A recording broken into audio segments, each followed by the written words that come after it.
सुनेंगे राम भक्त शबरी की कहानी। शबरी एक आदिवासी भील पुत्री थी। देखने में बहुत ही साधारण पर हृदय से बहुत कोमल। बेजुबान पशु पक्षियों के प्रति उसके हृदय में परम करुणा और प्रेम के भाव कूट कूट कर भरे हुए थे।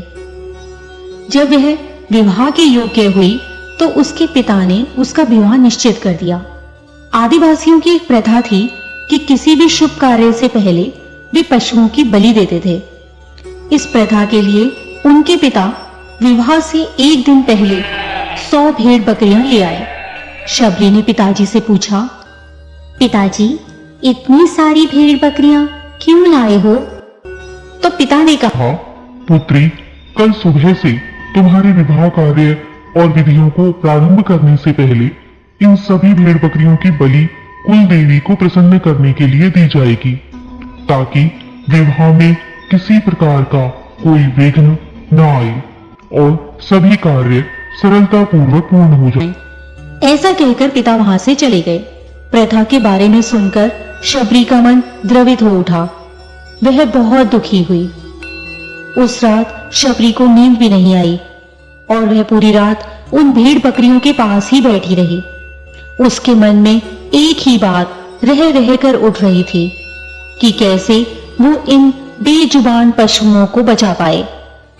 तभी अचानक शबरी के मन में एक ख्याल आता है कि यदि वह सुबह होने से पहले भागकर जंगल की ओर चली जाए तो इन जानवरों की जान बच सकती है।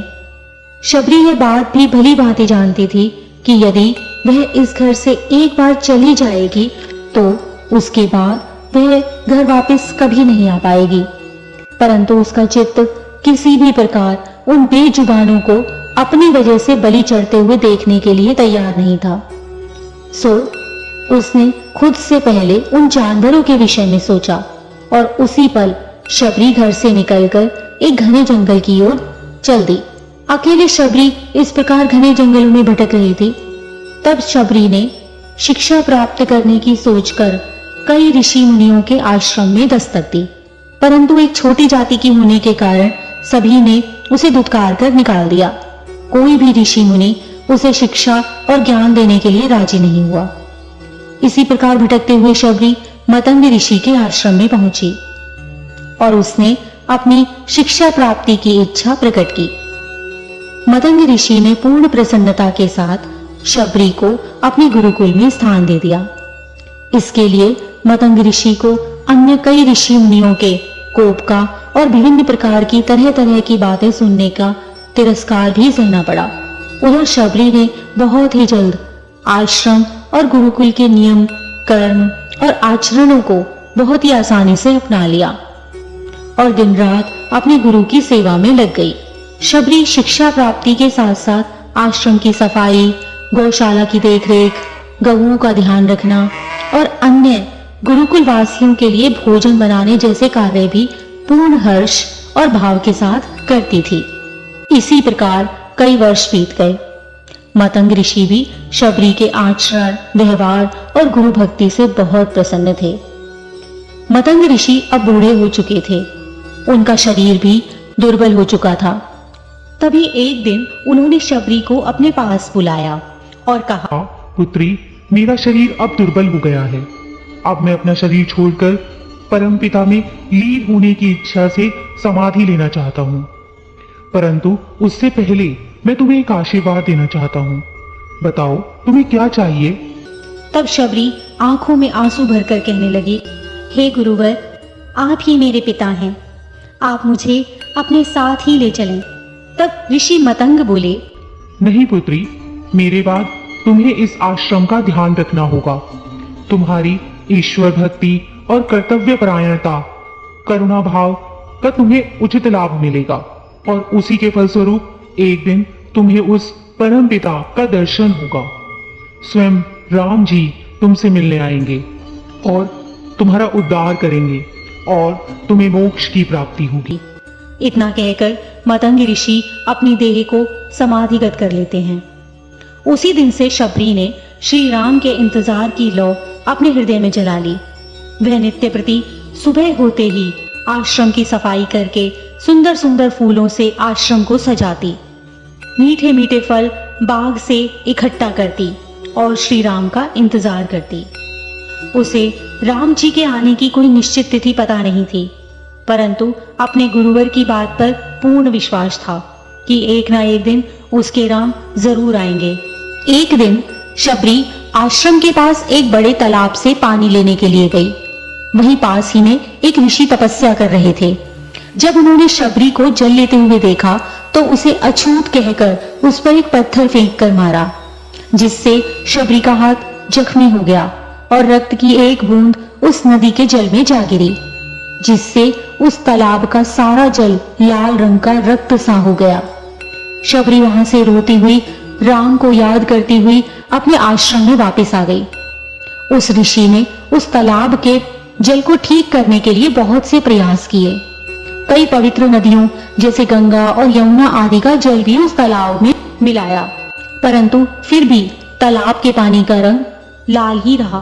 कुछ वर्षों बाद जब श्री राम सीता माता की खोज करते हुए उस तालाब के पास आए तो वहां के लोगों ने राम जी को बुलाया और उनसे आग्रह किया कि हे प्रभु, हम आपके चरणों के प्रभाव को जानते हैं, आप कृपा करके अपने चरणों से इस तालाब के रक्त को छू दें ताकि वह फिर से जल बन जाए और हमारी पीने के पानी की समस्या का समाधान हो जाए। उनके आग्रह पर राम जी ने उस तालाब में अपने चरणों को रखा, परंतु उसका कोई प्रभाव नहीं पड़ा। जल पहले जैसा सुर्ख ही रहा। तब श्री राम ऋषि से कहते हैं, हे ऋषिवर, आप मुझे इस तालाब की संपूर्ण कथा सुनाएं कि कैसे इसका जल रक्त में परिवर्तित हो गया। तब ऋषि उन्हें शबरी और तालाब की पूर्ण कथा बताते हुए कहते हैं कि हे प्रभु, यह जल उसी शूद्र शबरी के कारण अपवित्र हो गया है। तब भगवान बहुत दुखी होकर कहते हैं कि हे ऋषिवर, यह रक्त उस शबरी का नहीं बल्कि मेरे हृदय का है, जिसे तुमने अपने वचनों से दुखाया है और घायल किया है। और भगवान राम ऋषि से आग्रह करते हैं कि कृपा करके आप माता शबरी को यहाँ बुलाएं, मुझे उनसे मिलना है। तभी शबरी को वहां पर बुलाया गया। बुलाने के लिए लोगों ने बताया कि राम जी आए हैं। तो राम नाम सुनते ही शबरी, मेरे प्रभु आ गए, मेरे राम आ गए, ऐसा कहते हुए वहां दौड़ी चली आती है। शबरी के दौड़कर आने से उसके पैरों की धूल उड़कर तालाब में चली जाती है और तालाब का रक्त फिर से जल में परिवर्तित हो जाता है। और राम जी ऋषि से कहते हैं, देखिए गुरुवर, आपके कहने के अनुसार मैंने सब किया, परंतु उसका कोई लाभ नहीं हुआ और यह रक्त शबरी माता के पैरों की धूल लगते ही फिर से जल बन गया है। शबरी जैसे ही भगवान राम को देखती है, उनके चरणों पर गिर जाती है और अपने साथ अपने आश्रम में आने का आग्रह करती है। शबरी ने उस दिन भी अपना आश्रम फूलों से सजा रखा था और बाग से चख चख कर सबसे मीठे और रसदार बेर अपने प्रभु राम के लिए लाई थी। शबरी पूरे उत्साह और आनंद से प्रभु राम का स्वागत करती है और उन्हें मीठे मीठे बेर खिलाती है।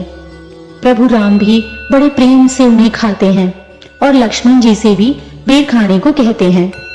तब लक्ष्मण जी कहते हैं, भैया ये बेर छूटे हैं, आप ही इन्हें न खाएं। तब श्री राम कहते हैं, लक्ष्मण ये बेर छूटे नहीं बल्कि सबसे मीठे हैं, क्योंकि ये प्रेम और भाव से भरे हुए हैं। और भगवान राम और भी अधिक प्रेम से उन बेरों का आनंद लेते हैं। मतंग ऋषि का कथन सत्य होता है और देवी शबरी को मोक्ष की प्राप्ति होती है।